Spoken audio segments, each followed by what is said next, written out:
Summer ఇన్సైట్స్కి స్వాగతం. ఈ channel మీకు నచ్చినట్టయితే సబ్స్క్రైబ్ చేయండి అండ్ మీ బంధుమిత్రులకు షేర్ చేయండి. అలాగే బెల్ ఐకాన్ని క్లిక్ చేయండి. కొత్త వీడియో రాగానే మీకు వెంటనే నోటిఫికేషన్ వస్తుంది. ఇప్పుడు మనము పాకిస్తాన్తో యుద్ధ సన్నిధాలలో ఉన్నాం. అంటే ఈరోజు రేపో మనం ఇంకా పాకిస్తాన్పై యుద్ధం ప్రకటించి యుద్ధం చేయడానికి సంసిద్ధంగా ఉన్నాం. మరి పాకిస్తాన్ అందరికి తెలిసిన మాట భయపడుతోంది. ఇండియా ఎక్కడ మా మీద దాడి చేస్తున్నారు. అలాగే డిప్లొమాటిక్గా కూడా మనం మనకి పహల్గాం దాడి జరిగిన నెక్స్ట్ డేనే మరుసటి రోజు నుంచే మనం స్టార్ట్ చేసాం, మీటింగ్ ఆపేసాం. అయితే ఇప్పుడు జరుగుతున్న ఏవైతే పరిస్థితులు ఉన్నాయో వాటికి 1971 వార్ అప్పుడు కూడా మనం పాకిస్తాన్తో యుద్ధం చేసాం. దానికి తేడా ఏంటి? అప్పుడు మనము పాకిస్తాన్తోనే యుద్ధం చేసాం, ఇప్పుడు పాకిస్తాన్తోనే యుద్ధం చేసాం. అప్పుడు పాకిస్తాన్ చాలా స్ట్రాంగ్ పొజిషన్లో ఉంది. మనము పాకిస్తాన్కి భయపడాల్సిన పరిస్థితి. పెద్ద దేశం అయింది కూడా పాకిస్తాన్కి మనం భయపడాల్సిన పరిస్థితి. ఎందుకు జరిగింది అలాగా? దీనికి దానికి అప్పుడున్న పరిస్థితులకి ఇప్పుడున్న పరిస్థితులకి తేడా. 1971 వార్లో అందరికీ తెలిసిన విషయం ఏంటంటే మనము 93,000 మంది పాకిస్తాన్ సైన్యాన్ని, మేజర్లని మనం యుద్ధ ఖైదీలుగా పట్టుకున్నాం. వాళ్ళందరూ మన చేతిలో ఉన్నారు. బంగ్లాదేశ్ అప్పుడు ఈస్ట్ పాకిస్తాన్ అనేవాళ్ళు. ఈస్ట్ పాకిస్తాన్ స్వతంత్ర దేశంగా ప్రకటించబడింది. మనము ఈస్ట్ పాకిస్తాన్ తరఫున, బంగ్లాదేశ్ తరఫున మనం ఆ రోజు యుద్ధానికి వెళ్ళాం. అంటే బంగ్లాదేశ్ వైపున వాళ్ళకి సపోర్ట్ చేయడానికి, వాళ్ళకి సహాయం చేయడానికి వెళ్ళాం. ఎందుకు వెళ్ళాల్సి వచ్చిందంటే ఈస్ట్ పాకిస్తాన్పై వెస్ట్ పాకిస్తాన్, ఇప్పుడున్న పాకిస్తాన్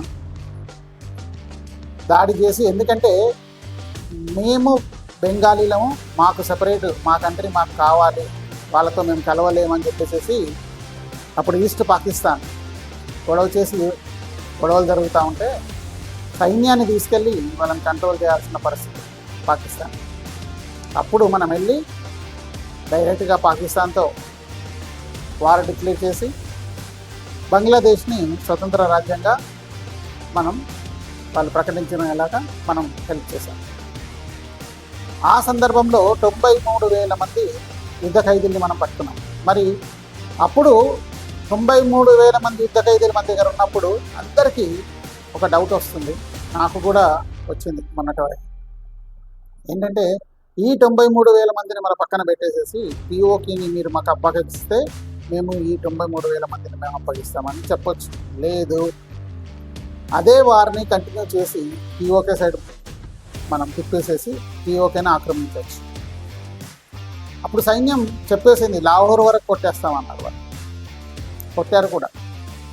కానీ మొదటి యుద్ధంలో కూడా లాహోర్ వరకు కొడితే మన దేశమే డిప్లొమాటిక్గా వద్దులేండి, వెనక్కి రండి అన్నారు. సైన్యంలో తప్పులేదు, వాళ్ళలో అదే వీరోచిత లక్షణాలు ఉన్నాయి. 1971లో కూడా అలాగే ఉంది. కానీ మన గవర్నమెంట్లోనే తేడా. అంటే అప్పుడు గవర్నమెంట్ డిప్లొమాటిక్గా బిహేవ్ చేయాలనుకుంది. ఏంటంటే అందరి దగ్గర ఒక మెప్పు పొంది మంచి దేశంగా ఉండాలి అంటే. కానీ అప్పుడు మనని గమనించే దేశాలు లేవు. మనకి రష్యా ఒక్కటే మన సైడ్ ఉంది. చైనా, అమెరికా అన్నీ కూడా పాకిస్తాన్ వైపే ఉన్నాయి. పాకిస్తాన్ వైపు యుద్ధం చేశాయి, పాకిస్తాన్కి సపోర్ట్ చేశాయి. అప్పుడు మనం ఒకవేళ పాకిస్తాన్పై మనం అలా యుద్ధాన్ని కంటిన్యూ చేసి ఈస్ట్ సైడ్ ఉన్న సైన్యాన్ని మనం వెస్ట్ సైడ్ తీసుకొచ్చి మనం పాకిస్తాన్పై మనం యుద్ధం అలా కంటిన్యూ చేస్తే ఏం జరుగుతుంది? మొట్టమొదటి ఏంటంటే సైన్యానికి తగిన ఆయుధం ఇవ్వట్లేదు, అంటే సైన్యం స్ట్రాంగ్గా లేదు. ఆయుధాలు లేవు, సైన్యం స్ట్రాంగ్ ఉంది, సైనికులు స్ట్రాంగ్ ఉన్నారు, కానీ వాళ్ళ దగ్గర తగినన్ని ఆయుధాలు లేవు. రెండవది ఏంటంటే పిఓకే అంటే పూర్తి కొండలు గుట్టలతో నిండి ఉన్న ప్రాంతం. అక్కడ మనం యుద్ధం చేయాలంటే సైన్యానికి ఎక్కువగా సపోర్ట్ కావాలి, ఆయుధ నిల్వలు కావాలి. అక్కడ ఇంకొకటి ఏంటంటే పాకిస్తాన్ సైన్యం చాలా స్ట్రాంగ్గా ఉంది. అప్పుడు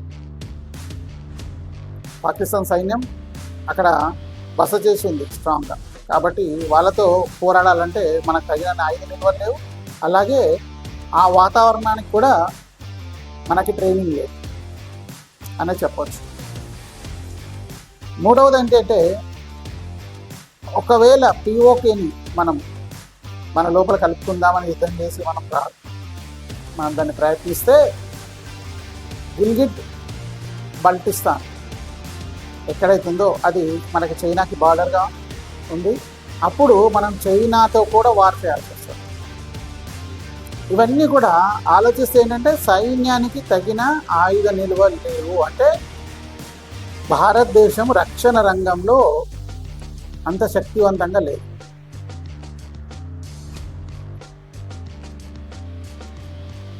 ఇంకొకటి ఏంటంటే ఇప్పుడు ఉన్నంతగా విదేశాలతో మనకి గట్టి సత్సంబంధాలు లేవు. ఎందుకు లేవు అంటే అప్పుడు భారతదేశం పేద దేశంగా ఉండేది. మనకి 2014 తర్వాత భారతదేశంలో చేంజెస్ వచ్చి ఇప్పుడు ప్రపంచంలో 5వ అతిపెద్ద ఆర్థిక శక్తిగా ఎదిగింది. అలాగే సైన్యంలో మనం ఆర్మీలో 2వ అతిపెద్ద దేశం. అంటే మనం సైన్యం పరంగా రక్షణ పరంగా స్ట్రాంగ్గా ఉన్నాం, ఫైనాన్షియల్గా కూడా స్ట్రాంగ్గా ఉన్నాం. ఎవరి దగ్గర అయితే డబ్బు ఉంటుందో వాళ్ళే ఊరి పెద్దగా ఉంటారు, ఇది మనకు తెలుసు. డబ్బు ఎవరి దగ్గర ఎక్కువగా ఉంటుందో వాళ్ళని గౌరవిస్తారు. అంటే అప్పుడు మనల్ని గౌరవించకపోవడానికి కారణం ఏంటంటే మన దగ్గర డబ్బు లేదు. 2014 ముందు ఎప్పుడు మనకి టెర్రరిస్ట్ దాడులు జరగగానే మనం వెంటనే పరిగెత్తుకొని వెళ్ళి అమెరికా దగ్గర వెళ్ళి వాళ్ళ కాళ్ళు పట్టుకొని, నాయన మా మీద పాకిస్తాన్ టెర్రరిస్ట్ వచ్చి దాడి చేశారు, పాకిస్తాన్ వాళ్ళకి ట్రైనింగ్ ఇస్తాం, పాకిస్తాన్ వాళ్ళకి ట్రైనింగ్ ఇస్తుంది, వాళ్ళు వచ్చి మా మీద దాడి చేస్తారు. ఓసారి నేను నరేంద్ర మోడీ గుజరాత్ చీఫ్ మినిస్టర్గా ఉన్నప్పుడు ఆయన ఒక స్టేట్మెంట్ విన్నాను, అది ఇప్పటికీ ఇంకా యూట్యూబ్లో ఉంది. అప్పుడు ఆయన ఏమన్నారంటే పాకిస్తాన్ వచ్చి నిన్ను కొట్టినప్పుడు నువ్వు ఎక్కడో ఉన్న అమెరికా దగ్గరికి వెళ్ళి ఏడవడం ఏంటి, పక్కనే ఉన్న పాకిస్తాన్ దగ్గరికి వెళ్ళి వాడిని కొట్టు, వాడొక చంప మీద కొడుతు, నువ్వు రెండో చంప మీద కొట్టు. కానీ డిప్లొమాటిక్ బిహేవియర్, ఎందుకంటే అందరు ఇంటలెక్చువల్ పర్సన్స్ అప్పుడంతా డామినేట్ చేస్తున్నాం, ఇప్పుడు అంతా ఇంటలెక్చువల్ పర్సన్స్ లేరు గవర్నమెంట్. నువ్వు ఒకటి కొట్టావా నేను 2 కొడతాను, అందుకే భయపడుతున్నారు. పుల్వామా దాడి జరిగింది, వాళ్ళు 40 మందిని మనకి సైనికుల్ని సిఆర్పిఎఫ్ వాళ్ళని చంపేశారు. కానీ ఏం జరిగింది, 300 మంది టెర్రరిస్టులని వాళ్ళ స్థావరాల్ని మొత్తం ధ్వంసం చేసి వచ్చేసింది ఎయిర్ ఫోర్స్. ఇప్పుడు ఆ భయం వాళ్ళకు ఉంది, అప్పుడు ఆ భయం లేదు. ఎందుకు లేదు అంటే డిప్లొమాటిక్ బిహేవియర్. ఎందుకంటే నా రాజ్యము నేను ఉండాలి, నేను ఎప్పటికీ అధికారంలో ఉండాలి, నా వాళ్ళు ఉండాలి, నా తర్వాత నా పిల్లలు ఉండాలి, వాళ్ళ తర్వాత వాళ్ళ పిల్లలు ఉండాలి, దేశం ఏమైపోయినా పర్వాలేదు అని ఇప్పుడున్న వాళ్ళకి లేదు. ఇప్పుడు దేశ సంక్షేమమే ముఖ్యం. అందుకే యోగి ఆదిత్యనాథ్ గారు కూడా మనకి చాలాసార్లు అన్నారు, దేశం ముఖ్యం, నా కుటుంబం కాదు. అలాగే దేశం కొరకు పాటుపడే వాళ్ళు ఇప్పుడు ఉన్నారు కాబట్టే మనం స్ట్రాంగ్ అయ్యాం. ఇప్పుడు పాకిస్తాన్ భయపడుతోంది, ఎప్పుడు సపోర్ట్ చేయని అమెరికా ఇప్పుడు మనకు సపోర్ట్ చేస్తాం. ఎప్పుడు సపోర్ట్ చేయని దేశాలు మనకి సౌదీ అరేబియా కావచ్చు, లేదంటే మిగతా వాళ్ళందరూ ఈవెన్ ముస్లిం కంట్రీస్ అన్నీ కూడా మనకి సపోర్ట్ చేస్తాయి. ఎందుకు సపోర్ట్ చేస్తున్నాయంటే ఇప్పుడు మనం అన్ని రంగాల్లో స్ట్రాంగ్ ఉన్నాం. అంటే వాళ్ళకి భయం. వాళ్ళ దేశంలో వాళ్ళకి ఎప్పుడైనా సపోర్ట్ కావాలంటే ఇండియా నుంచి సపోర్ట్ మాకు వస్తుంది. ఇంతకుముందు ఎప్పుడు కానీ మనం వేరే వాళ్ళ సపోర్ట్ గురించి ఎదురు చూసేవాళ్ళం. ఇప్పుడు మనం వేరే వాళ్ళకి సపోర్ట్ చేయడానికి వెళ్ళాం. మనం అంటే అంత స్ట్రాంగ్ మనం ప్రపంచంలోనే అతిపెద్ద దేశంగా, అతిపెద్ద ఆర్థిక వ్యవస్థగా, అతిపెద్ద రక్షణ వ్యవస్థగా ఎదుగుతోంది. దేశం కొరకు, దేశం ముఖ్యం. దేశం కొరకు ఎవరైతే ఆలోచిస్తారో వాళ్ళనే నాయకులుగా ఎన్నుకున్నాం. ఈ వీడియో మీకు నచ్చినట్టయితే షేర్ చేయండి, సబ్స్క్రైబ్ చేయండి, అలాగే బెల్ ఐకాన్ని క్లిక్ చేయండి. Thank you.